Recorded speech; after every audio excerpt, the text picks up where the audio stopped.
রমজান উপলক্ষে আমদানি বাড়লেও খাতুনগঞ্জে অস্থিরতা। তেল চিনির দাম বাড়াতে নানা কৌশল ব্যবসায়ীদের। রাজধানীতে কমছে মুরগির দাম, স্থিতিশীল মুদি পণ্য, চড়া মাছ বাজার। ইউরোপের বাজারে কমছে বাংলাদেশি তৈরি পোশাকের দাম। চাহিদা মন্দা ও মার্কিন শুল্কের প্রভাব বলছেন রফতানিকারকরা। আয় বাড়াতে নতুন কৌশলে সরকার, জানালেন বাণিজ্যমন্ত্রী।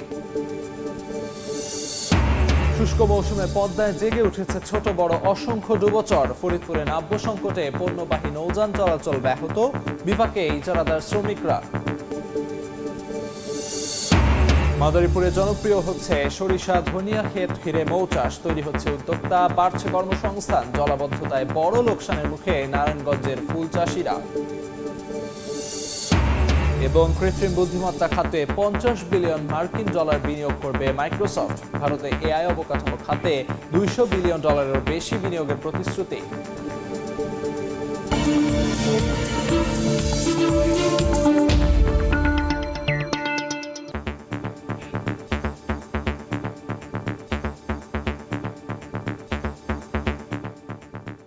দেখছিলেন শিরোনাম।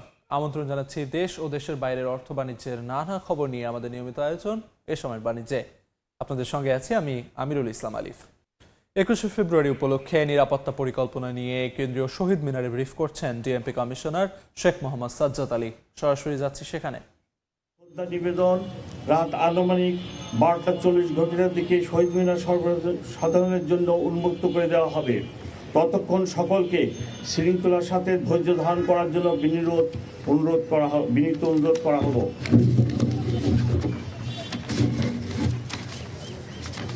প্রিয় সাংবাদিকবৃন্দ, কয়েকদিন পূর্বেই অনুষ্ঠিত হয়ে গেল ত্রয়োদশ জাতীয় সংসদ নির্বাচন। আপনারা দেখেছেন অত্যন্ত সুন্দর এবং সুশৃঙ্খল পরিবেশে জনগণ ভোট কেন্দ্রে এসে ভোটাধিকার প্রয়োগ করেছেন। কোথাও কোনো নিরাপত্তা সংখ্যা ছিল না। অমর 21-এর অনুষ্ঠানেও কোনো নিরাপত্তা সংখ্যা নেই। তথাপি আমাদের নিয়মিত মোতায়েনের পাশাপাশি সোয়াট, dog squad, bomb disposal team, crime scene unit সার্বক্ষণিক প্রস্তুত থাকবে। এছাড়া গোয়েন্দা নজরদারি সহ সাইবার মনিটরিংও জোরদার করা হবে।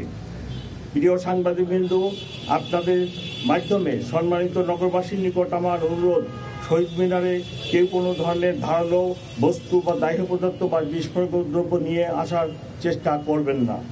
সবাই নির্দিষ্ট রুট অনুসরণ করে শহীদ মিনারে প্রবেশ করবেন এবং নির্দিষ্ট রুট অনুসরণ করে প্রস্থান করবেন। আপনার শ্রদ্ধা নিবেদন শেষ হলে অন্যকে সুযোগ দিন এবং শৃঙ্খলা বজায় রাখুন। প্রিয় উপস্থিতি, নিরাপত্তা ও শৃঙ্খলার স্বার্থে সন্ধ্যার পর থেকে ঢাকা বিশ্ববিদ্যালয় এলাকায় প্রবেশ পথে কিছু ডাইভারশন চালু থাকবে। ঢাকা বিশ্ববিদ্যালয় এলাকায় বসবাসকারী শিক্ষক, ছাত্র, কর্মকর্তা ও কর্মচারীগণ সেসব ট্রাফিক নির্দেশনা অনুসরণ করে আমাদের সহযোগিতা করবেন। আপনাদের সকলকে আন্তরিক ধন্যবাদ ও কৃতজ্ঞতা। আমার বক্তব্যের পরে ট্রাফিক ব্যবস্থা সংক্রান্ত বিষয়ে অতিরিক্ত পুলিশ কমিশনার ট্রাফিক কথা বলবেন।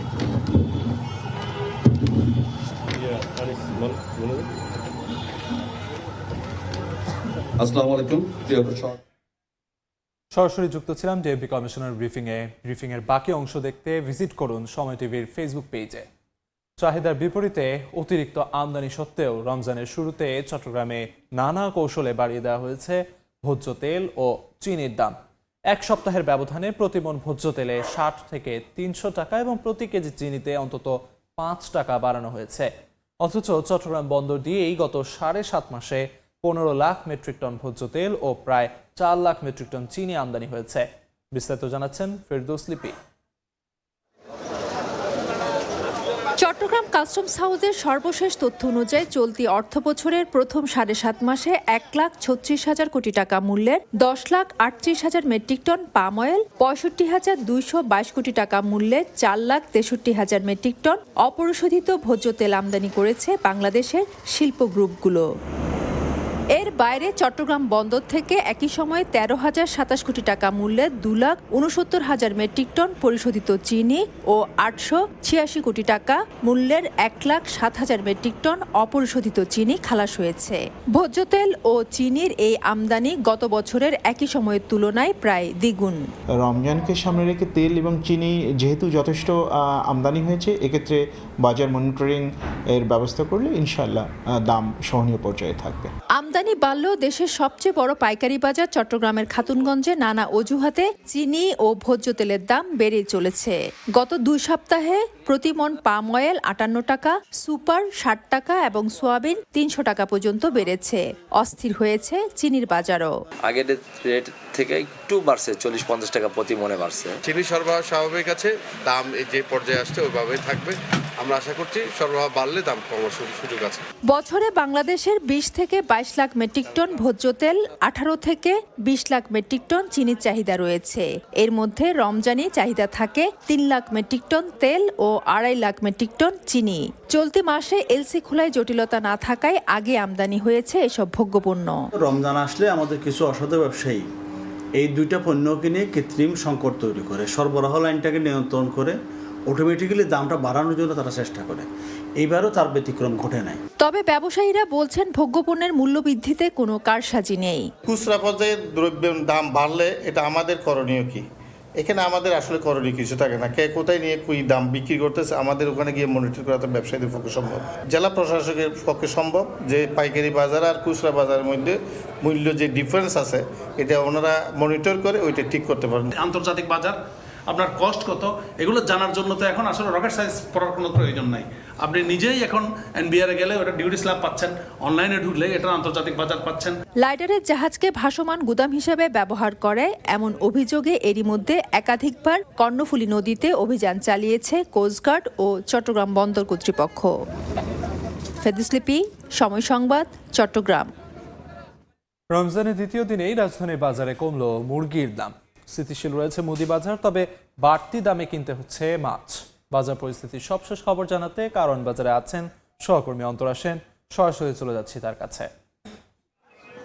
রমজান শুরুর পর আজ প্রথম সাপ্তাহিক ছুটির দিন শুক্রবার, আর আমি এখন দাঁড়িয়ে আছি রাজধানীর কারওয়ান বাজারের সবজির দোকানগুলোর সামনে। বেলা বাড়ার সঙ্গে সঙ্গে যেরকম রোদের তাপ বাড়ছে, তেমনি কিন্তু বাজারে ক্রেতার সমাগমও বাড়ছে। তবে বেশিরভাগ ক্রেতারা কিন্তু হতাশা প্রকাশ করছেন লেবু, শসা আর বেগুনের দাম নিয়ে। আমরা সকলেই জানি রমজানে এই দুই তিনটি পণ্যের কিন্তু চাহিদা সব থেকে বেশি বেড়ে যায়। বিক্রেতারাও জানিয়েছেন যে এই কয়দিন পর্যাপ্ত সরবরাহ থাকলেও আজ সরবরাহের ঘাটতি রয়েছে বাজারে, তাই লেবু শসার দাম কিন্তু চড়া। আজ কিন্তু মানভেদে লেবুর হালি বিক্রি হচ্ছে 40 থেকে 120 টাকায়, সাইজ আর মানভেদে বেগুন বিক্রি হচ্ছে 80 থেকে 120 টাকায়, আর শসা বিক্রি হচ্ছে 60 থেকে 100 টাকায়। এই দাম বাড়া নিয়ে অনেক বেশি ক্ষুব্ধ ক্রেতারা, বিশেষ করে লেবুর দাম নিয়ে তারা বেশ ক্ষোভ প্রকাশ করেছেন। এদিকে রমজানের আগে থেকেই কিন্তু এখন মাছের বাজার বেশ চড়া। সব মাছের কেজি কিন্তু 50 থেকে 150 টাকা পর্যন্ত বেড়েছে। যেরকম রুই মাছ এখন বিক্রি হচ্ছে 500 টাকা কেজিতে, কাতলা মাছের কেজি 350 টাকা, পাবদা মাছ 400 টাকায় বিক্রি হচ্ছে, ট্যাংরা মাছ মাঝারি যে সাইজের যে ট্যাংরা রয়েছে সেটাই কিন্তু বিক্রি হচ্ছে 500 টাকা কেজিতে। তবে রমজানের আগের তুলনায় মুরগির দাম সামান্য কমেছে। ব্রয়লারের দাম কিন্তু কেজিতে 10 টাকা কমে বিক্রি হচ্ছে 190-তে, লেয়ারের দাম 20 টাকা কমে বিক্রি হচ্ছে 280 টাকায়। সোনালির দাম কিন্তু অপরিবর্তিত রয়েছে, সোনালি বিক্রি হচ্ছে 320 টাকা কেজিতে। তবে দাম বৃদ্ধির এই বাজারে কিন্তু বেশ কিছুটা স্বস্তি দিচ্ছে মুদি পণ্যের বাজার। আমি যদি এই দিকার কথা বলি তবে এখনো পর্যন্ত কিন্তু স্থিতিশীল রয়েছে এই মুদি পণ্যের বাজার। রমজানের শুরু থেকে ডাল, চিনি, ছোলা যেগুলোর বিশেষ চাহিদা ছিল এই সময়, সেগুলোর কিন্তু দাম এখনো পর্যন্ত বাড়েনি। রমজানের আগ দিয়ে যে দাম ছিল সে দামেই কিন্তু এখনো পর্যন্ত বিক্রি হচ্ছে। যেমন চিনি এখন বিক্রি হচ্ছে 100 টাকা কেজিতে, মসুর ডালের কেজি কিন্তু 80 টাকা, যেটা চিকন মসুর ডাল সেটির কিন্তু কেজি 155 থেকে 160 টাকা, মুগ ডালের কেজি কিন্তু 80 থেকে 90 টাকা, ছোলার ডাল বিক্রি হচ্ছে 90 থেকে 100 টাকা কেজিতে। বেশ স্থিতিশীল রয়েছে মুদি পণ্যের বাজার, তবে সবজির বাজার নিয়ে কিন্তু ক্রেতাদের বেশ ক্ষোভ রয়েছে। এই ছিল আমার কাছে বাজার পরিস্থিতির সর্বশেষ খবরাখবর। সরাসরি যুক্ত ছিলাম রাজধানীর কারওয়ান বাজারে। পবিত্র মাহে রমজান উপলক্ষে নওগাঁয় আজ থেকে শুরু হয়েছে স্বল্প মূল্যে দুধ ও ডিম বিক্রি কার্যক্রম। জেলা প্রাণী সম্পদ অধিদপ্তরের উদ্যোগে সেবা নিতে ভিড় করছেন উপকারভোগীরা। এ বিষয়ে বিস্তারিত জানাতে নওগাঁর তাজের মোড় এলাকায় আছেন রিপোর্টার MR রকি। সরাসরি চলে যাচ্ছি তার কাছে।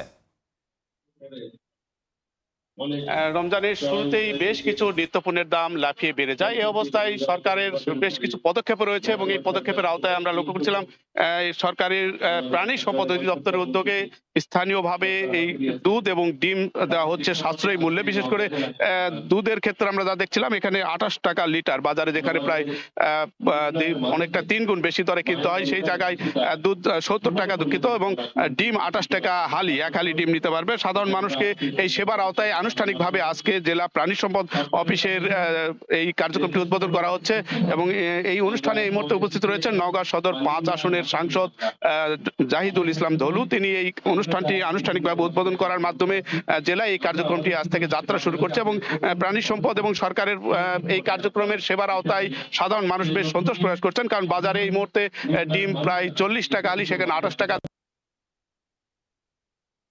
এবং আগামীতে এই সেবাটি আরো প্রসার করার জন্য তাদের বেশ কিছু পদক্ষেপ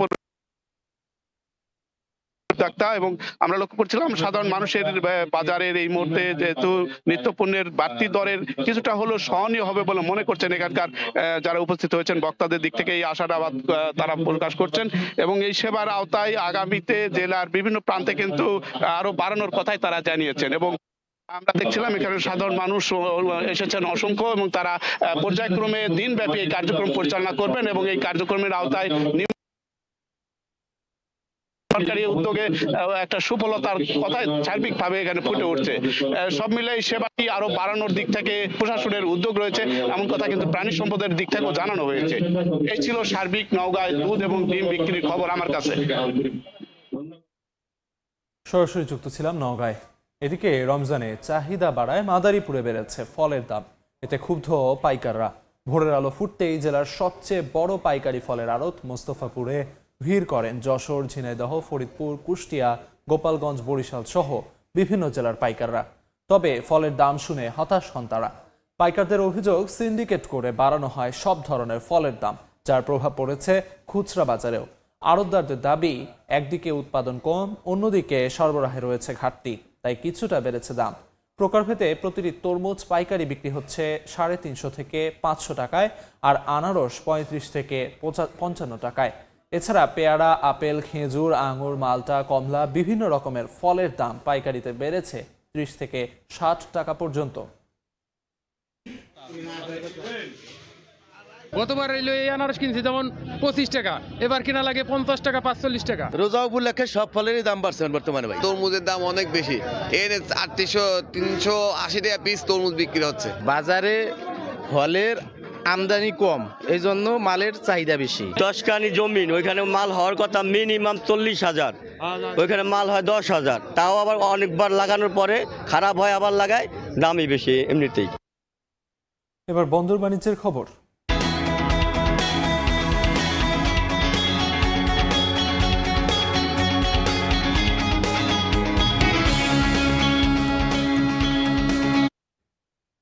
শুষ্ক মৌসুমে ফরিদপুরে নাব্য সংকট দেখা দিয়েছে পদ্মায়। নদীর মাঝে জেগে ওঠা ছোট বড় অসংখ্য ডুবোচরের কারণে পণ্যবাহী জাহাজ, কার্গো ও বড় ট্রলার চলাচল ব্যাহত হচ্ছে। পাশাপাশি জেলার সবচেয়ে বড় বন্দর সিএনবি ঘাটে ভিড়তে পারছে না পণ্যবাহী নৌযান। এতে বিপাকে পড়েছেন ব্যবসায়ী, ইজারাদার ও শ্রমিকরা। তবে শিগগিরই নদী খনন করে পরিস্থিতি স্বাভাবিক করার আশ্বাস বিআইডব্লিউটি এর। শিকদার সদরে পাঠান তথ্য, ছবি নিয়ে রিপোর্ট। পদ্মার বুকে জেগে উঠেছে অসংখ্য ডুবোচর, ব্যাহত হচ্ছে নৌযান চলাচল। শুষ্ক মৌসুমে ফরিদপুরের পদ্মা নদীতে দেখা দিয়েছে নাব্য সংকট। এতে জেলার সবচেয়ে বড় বন্দর সিএনবি ঘাটে ভিড়তে পারছে না পণ্যবাহী নৌযান। ব্যবসায়ীরা বলছেন পণ্য পরিবহন ব্যাহত হওয়ায় লোকসান গুনতে হচ্ছে তাদের। এছাড়া আটকে পড়া নৌযানে চুরি হচ্ছে প্রায়ই। এদিকে একই কারণে বন্দরে কাজ কমে যাওয়ায় বিপাকে পড়েছেন শ্রমিকরা।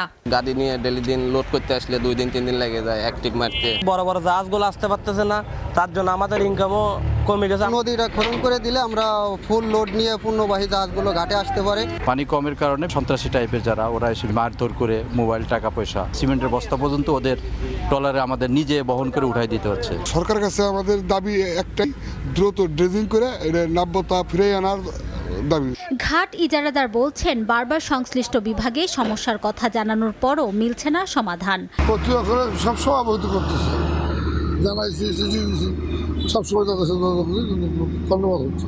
তবে বিআইডব্লিউটিএ জানায় ফরিদপুর সংলগ্ন পদ্মা নদীতে 23 কিলোমিটার এলাকা জুড়ে ডুবোচর রয়েছে। শিগগিরই নদী খনন করে পরিস্থিতি স্বাভাবিক করার আশ্বাস সংশ্লিষ্ট কর্মকর্তার। 2-1 দিনের মধ্যে জেলা প্রশাসক মহোদয়ের সম্মতিক্রমে আমরা এটা কাজ শুরু করব, যে মাটিটা আমাদের কোথায় ফেলা যায় এবং সুষ্ঠু ব্যবস্থাপনার মাধ্যমে অতি দ্রুত এই নাব্যতা সংকট নিরসন করে আমরা নৌ চলাচলে সচেষ্ট করে তুলব। 2017 সালে সরকার ফরিদপুরের সিএন্ডবি ঘাটকে তৃতীয় শ্রেণীর নৌবন্দর হিসেবে অন্তর্ভুক্ত করে। বিআইডব্লিউটি এর তথ্য মতে চলতি অর্থ বছরে নৌবন্দরটি 2,85,00,000 টাকায় ইজারা দেয়া হয়। সময় সংবাদ, ফরিদপুর। তৈরি পোশাকের দাম কমছে। ব্যবসায়ীদের দাবি, সবচেয়ে বড় রফতানি ইউরোপীয় ইউনিয়নের বাজারে বছর ব্যবধানে বাংলাদেশি পোশাকের ইউনিট প্রাইস গড়ে কমেছে প্রায় 4%। শুধু ডিসেম্বরে কমেছে 12%। চাহিদা মন্দায় মার্কিন শুল্কের প্রভাব পড়তে হচ্ছে এমন চ্যালেঞ্জের মুখে। ভারত ভিয়েতনামের সঙ্গে ইইউর মুক্ত বাণিজ্য চুক্তি কার্যকর হলে চাপ আরও বাড়বে বলে মনে করেন অর্থনীতিবিদরা। MS আরিফিনের report. জুলাইয়ে প্রায় 25% প্রবৃদ্ধি নিয়ে অর্থবছর শুরু হলেও জানুয়ারি পর্যন্ত পরের 6 মাসের কোনোটিতেই বাড়েনি রপ্তানি আয়। এর কারণ রপ্তানি বাজারে হোঁচট খেয়েছেন তৈরি পোশাক শিল্প মালিকরা।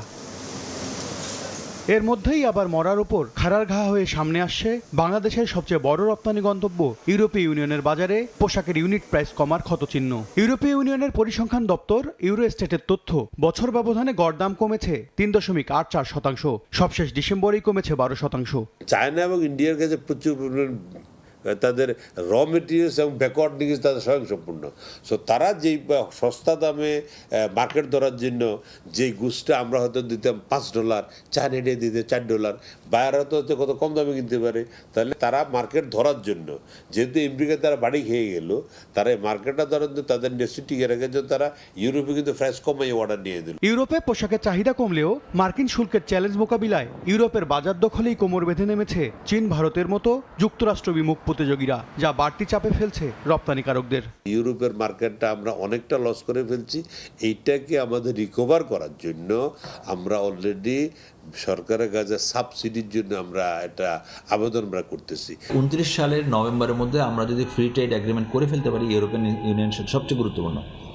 এছাড়া অন্যান্য ব্লকে আমরা যদি করে ফেলতে পারি তাহলে আমাদের ব্যবসা বাণিজ্য আমরা ইন্ডিয়ার সাথে এক পারে ব্যবসা করতে পারবো।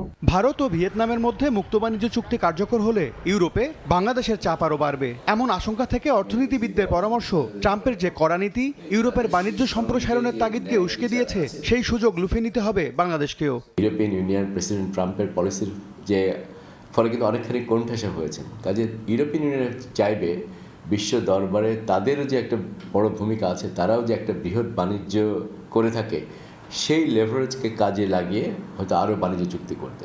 2024-25 অর্থ বছরে প্রায় $40 বিলিয়ন তৈরি পোশাক রপ্তানি করেছে বাংলাদেশ, যার প্রায় অর্ধেকই গেছে ইউরোপের বাজারে। MS আরিফিন, সময় সংবাদ, ঢাকা। রফতানি বাড়িয়ে বাণিজ্য খাতের চ্যালেঞ্জ মোকাবিলায় সরকার কাজ করবে বলে জানিয়েছেন বাণিজ্যমন্ত্রী খন্দকার আব্দুল মুক্তাদির। সকালে সিলেট ওসমানী আন্তর্জাতিক বিমানবন্দরে সাংবাদিকদের সঙ্গে আলাপকালে কথা বলেন তিনি। এজন্য রফতানি পণ্যে বৈচিত্র্য আনার উদ্যোগ নেওয়া হচ্ছে বলেও জানান মন্ত্রী। যে সময় আমরা দায়িত্বটা নিয়েছি তার পরের দিন থেকে রোজা মাস শুরু হয়েছে, তা আমাদের রিঅ্যাকশন টাইমটা ছিল না যে মাঝখানে আমরা কিছু করব, সেরকম ছিল না। কিন্তু ভালো দিকটা হচ্ছে আমাদের হাতে যে পরিমাণ সরবরাহ আছে, সেই সরবরাহ বাজারে মূল্য স্থিতিশীল রাখার জন্য পর্যাপ্ত। গত 4-5 মাসে আমাদের একটা ইনক্রিমেন্টাল নেগেটিভ গ্রোথ হচ্ছে রপ্তানি প্রবৃদ্ধি অর্জন করা, আমাদের রপ্তানি বাস্কেটটাকে বড় করা, নতুন নতুন পণ্য অন্তর্ভুক্ত করা, এটার মধ্যে বৈচিত্র্য আনা, ডাইভার্সিফিকেশন আনা, এগুলি আমাদের আগামী দিনের চ্যালেঞ্জ। 21শে ফেব্রুয়ারি উপলক্ষে নিরাপত্তা পরিকল্পনা নিয়ে কেন্দ্রীয় শহীদ মিনারে ব্রিফ করছেন র্যাবের মহাপরিচালক AKM শহীদুর রহমান। সরাসরি যাচ্ছি সেখানে।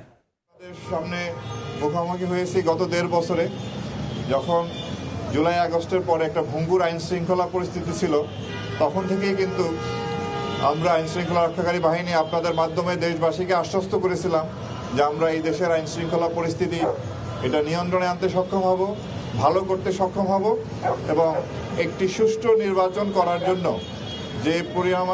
যেরকম পরিবেশ দরকার আমরা সেই রকম পরিবেশে নিয়ে আসতে সক্ষম হব। তো ইনশাআল্লাহ আমরা সবাই মিলে জাতিকে একটি সুষ্ঠু নির্বাচন উপহার দিতে সক্ষম হয়েছি এবং আমরা আশা করি আপনাদের মাধ্যমে দেশবাসীকে আশ্বস্ত করতে চাই ভবিষ্যতেও এই দেশের আইন শৃঙ্খলা পরিস্থিতি ক্রমান্বয়ে আরও ভালো হবে এবং আমরা অপরাধ নিয়ন্ত্রণে আনতে পারব। কোনোভাবেই যাতে আইন শৃঙ্খলা পরিস্থিতি বিঘ্ন না হয় সেদিকে আমরা সবসময় সতর্ক আছি, সজাগ দৃষ্টি রাখব। আমরা আপনাদের কাছে দৃঢ়ভাবে বলতে চাই যে দাবি আদায়ের নামে কিংবা আন্দোলনের নামে সাধারণ জনগণকে তাদের উপরে জুলুম করা বা তাদেরকে জিম্মি করে কোনো ধরনের কার্যক্রম আমরা হতে দেব না। আমরা চাই এই দেশের মানুষ নির্বিঘ্নে চলাফেরা করবে, তাদের যে স্বাভাবিক জীবনযাপনের যে প্রক্রিয়া কার্যক্রম সেখানে যেন কোনো রকম বাধা না আসে সেজন্য আমরা সজাগ দৃষ্টি রাখবো। তো আমরা আশা করি আপনাদের সহায়তা নিয়ে, দেশবাসীর সহায়তা নিয়ে এই দেশের আইন শৃঙ্খলা পরিস্থিতি ক্রমান্বয়ে আরও ভালো হবে, অপরাধ নিয়ন্ত্রণে আসবে এবং একটি সুন্দর একটি দেশ আমরা উপহার দিতে পারবো দেশবাসীকে, ভালো একটি পরিবেশ। সেই আশাবাদ ব্যক্ত করে আমার বক্তব্য শেষ করছি। ধন্যবাদ। কেন্দ্রীয় শহীদ মিনারে ব্রিফ করছিলেন র্যাবের মহাপরিচালক, যুক্ত ছিলাম সেখানে।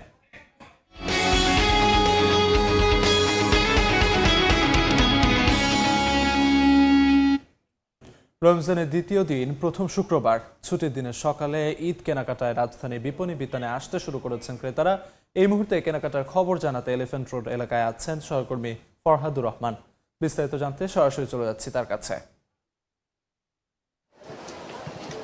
দেখুন, শেষ দিকের ঈদ শপিংয়ের ঝক্কি ঝামেলা অথবা ভিড় এড়াতে সাধারণ মানুষ শুরু থেকেই যে প্রচেষ্টাটি চালিয়ে থাকেন, শপিংটা সেরে ফেলতে চান। বিশেষ করে বাচ্চাদের শপিংটা আসলেই রমজানের শুরু থেকে শুরু হয়ে যায় এবং আমরা রাজধানীর বিভিন্ন যে শপিং মলগুলো আছে সেগুলোতে এসেছি। আমরা দেখতে পাচ্ছি যে সাধারণ মানুষ ইতিমধ্যেই অর্থাৎ ঈদ শপিংয়ের প্রত্যাশী যারা, তারা কিন্তু কেনাকাটা শুরু করে দিয়েছেন এবং অধিকাংশ মানুষই তাদের পরিবারের বাচ্চাদের জন্য তাদের প্রয়োজনীয় জামা, প্যান্ট, শার্ট তারা কিন্তু কিনছেন। আমরা এখানকার এই মুহূর্তে আছি ইস্টার্ন মল্লিকাতে। এখানে যেটি আসলে দেখতে পাচ্ছি, নতুন কালেকশন যেগুলো আছে সেগুলো বিক্রেতারা নিয়ে এসেছেন। এ দেখে যারা আসলে ক্রেতা তারা বেশ সন্তুষ্টি প্রকাশ করছেন। অন্যান্য বছরের তুলনায় এবছর নানান বাহারি কালেকশনে আসলে এই শপিং মলগুলো সেজেছে সেটি তারা বলছেন এবং দামের ক্ষেত্রে আমরা কিছুটা মিশ্র প্রতিক্রিয়া দেখেছি। বিশেষ করে ক্রেতারা বলছেন গত বছরের তুলনায় এবছর সব ধরনের পোশাকে, বিশেষ করে বাচ্চাদের পোশাকে দামের বেশ পরিবর্তন এসেছে। অন্তত 1-1.5 অর্থাৎ 10% মতন আসলে বলছেন যে দাম বেড়েছে এবং এই ক্ষেত্রে বিক্রেতারা যেটি বলছেন যে তারা কিনতে হচ্ছে তাদের বেশি দামে, সে কারণে তারা আসলে বেশি দামে বিক্রি করতে বাধ্য হচ্ছেন। আমরা ছিলাম এর আগে ব্যাগের দোকানে, সেখানেও মানুষজনের ভিড় দেখেছি। আমরা বাচ্চাদের জিনিসপত্রের দোকানেও দেখেছি ভিড়। এমনকি বয়োজ্যেষ্ঠ যারা আছেন তারাও কিন্তু শপিং ইতিমধ্যে শুরু করে দিয়েছেন। বাচ্চারা যেটি আসলে সবসময় করে থাকেন, শপিং করার ক্ষেত্রে তাদের আসলে বিশেষ যে নজর সেটি তারা প্রকাশ করে থাকেন। এবছর আমরা মানুষজনের মাঝে যে উচ্ছ্বাস উদ্দীপনা দেখছি, রমজানের শুরু থেকে আসলে ঈদ শপিং এর যে আনন্দ উদযাপন এবং ভাগাভাগি করে নেওয়া আনন্দ, সেটি কিন্তু আমরা দেখতে পাচ্ছি। তো আমার কাছে ঈদ শপিং এর এই রমজান মাসের প্রথম শুক্রবারের সকালবেলার এই ছিল সবশেষ খবর। ঈদ কেনাকাটার সবশেষ খবরাখবর জানাতে সরাসরি যুক্ত ছিলাম রাজধানীর এলিফ্যান্ট রোডে। মাদারীপুরের রবি শস্যের ক্ষেতের পাশে বাড়ছে ভ্রাম্যমাণ মধু চাষ। এতে পরাগায়ন ভালো হওয়ায় সরিষা, ধনিয়া ও কালিজিরার ফলন বৃদ্ধি পেয়েছে। ভ্রাম্যমাণ মৌচাষীদের সব ধরনের সহযোগিতার আশ্বাস কৃষি বিভাগের। শাহাদাত আকনের ক্যামেরায় সঞ্জয় কর্মকার অভিজিতের রিপোর্ট। মাদারীপুরের কালকিনি উপজেলার পূর্ব এনায়েতনগরে সরিষা ক্ষেতের পাশে 300 বাক্স বসিয়ে চলতি বছর ভ্রাম্যমাণ মধু চাষ করেন খামারি ইব্রাহিম মিয়া। শুধু ইব্রাহিম মিয়াই নন, তার মতো জেলার বিভিন্ন এলাকার সরিষা, ধনিয়া ও কালিজিরা সহ রবি শস্যের ক্ষেতের পাশে বসানো হয়েছে মৌমাছির ভ্রাম্যমাণ বাক্স।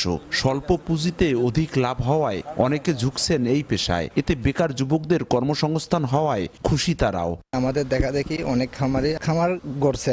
বর্তমানে 300 বাক্স আছে, আমি অনেক ভালো আছি। মৌমাছির পরাগায়নে বেড়েছে সরিষা, ধনিয়া ও কালিজিরার ফলন, আর উৎপাদন হচ্ছে খাঁটি মধু। অন্য বিভিন্ন মধু কিনতে যে টাকা খরচ হয় এটা দাম কম, এটা একেবারে শতভাগ স্বাস্থ্যসম্মত। আমার চোখের সামনে মৌ বক্স খোলা হচ্ছে, এরপর সেখান থেকে আমি হাতে পাইয়া নিচ্ছি, কারণ এখানে কোনো 2 নম্বরই নাই। এদিকে ভ্রাম্যমাণ মৌচাষীদের সব ধরনের সহযোগিতার আশ্বাস জেলা কৃষি বিভাগের। মৌমাছি থাকলে এই পলিনেশনটা ফুল থেকে ফুলে যায় এবং এতে সরিষার পলিনেশনটা ভালো হয়।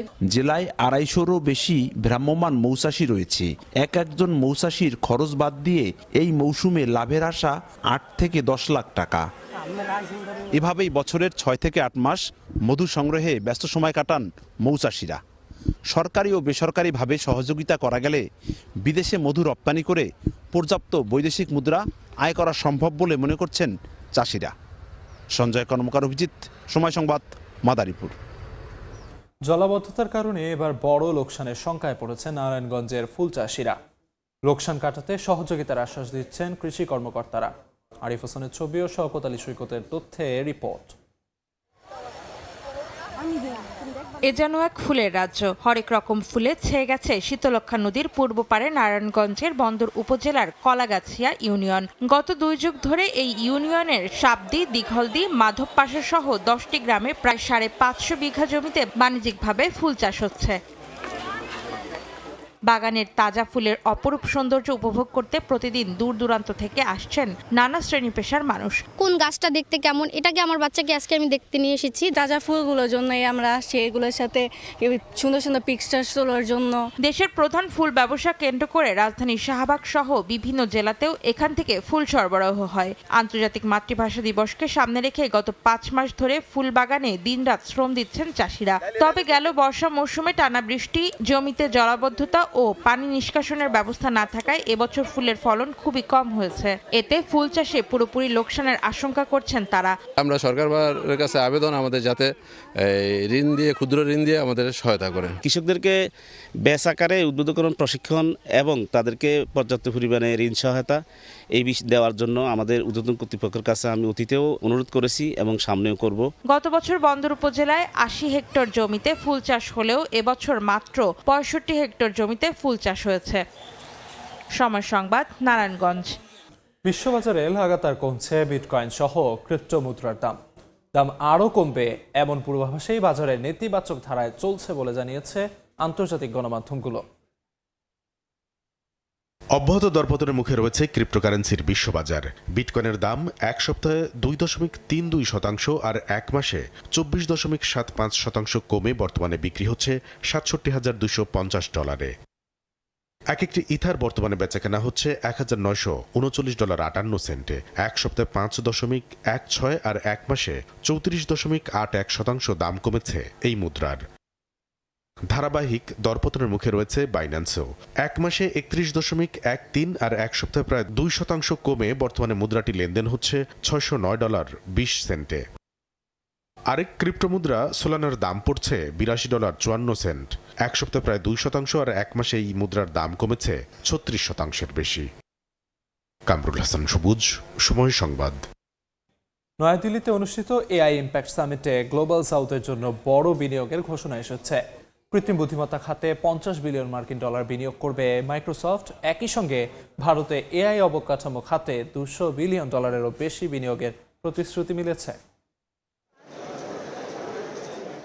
বিশ্বজুড়ে কৃত্রিম বুদ্ধিমত্তা নিয়ে প্রতিযোগিতা যখন তীব্র হচ্ছে, তখন ভারতে প্রায় 70,000 বর্গমিটার এলাকা জুড়ে চলছে এআই ইম্প্যাক্ট সামিট 2026। অংশ নিচ্ছেন বিশ্বের 300-এর বেশি প্রতিষ্ঠান। আয়োজকদের দাবি, গ্লোবাল সাউথে আয়োজিত এটি প্রথম আকারের এআই সম্মেলন। কৃত্রিম বুদ্ধিমত্তা প্রদর্শনীর বিশাল এই আয়োজনে আসছে বড় অঙ্কের বিনিয়োগের প্রতিশ্রুতি। এআই ইম্প্যাক্ট সামিটে গ্লোবাল সাউথে এআই খাতে আগামী কয়েক বছরে $50 বিলিয়ন বিনিয়োগ করার ঘোষণা দিয়েছে মাইক্রোসফট। গ্লোবাল সাউথে কৃত্রিম বুদ্ধিমত্তা পৌঁছে দিতে আমরা দশক শেষ হওয়ার আগেই $50 বিলিয়ন বিনিয়োগের পথে রয়েছি। অবকাঠামো গড়ে তোলা এবং দক্ষতা উন্নয়ন দুটি ক্ষেত্রেই বিনিয়োগ করবে মাইক্রোসফট। এরপর আমাদের নিশ্চিত করতে হবে হবে এআই যেন মানুষের জন্য কাজ করে।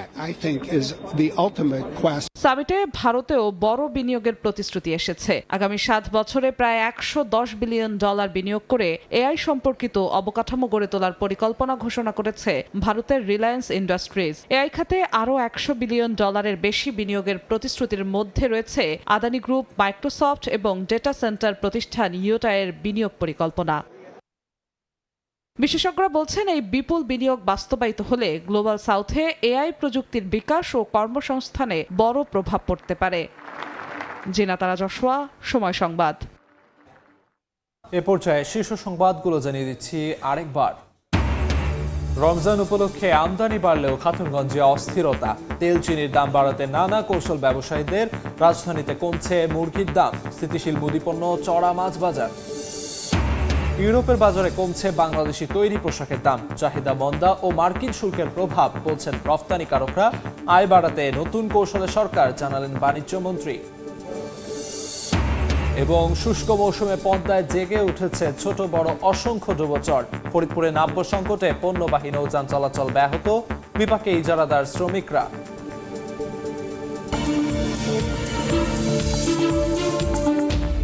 এই ছিল এ সময়ের বাণিজ্যে। দুপুর 12টার সময় সংবাদ নিয়ে আসছি কিছুক্ষণ পর। সঙ্গে থাকুন সময়।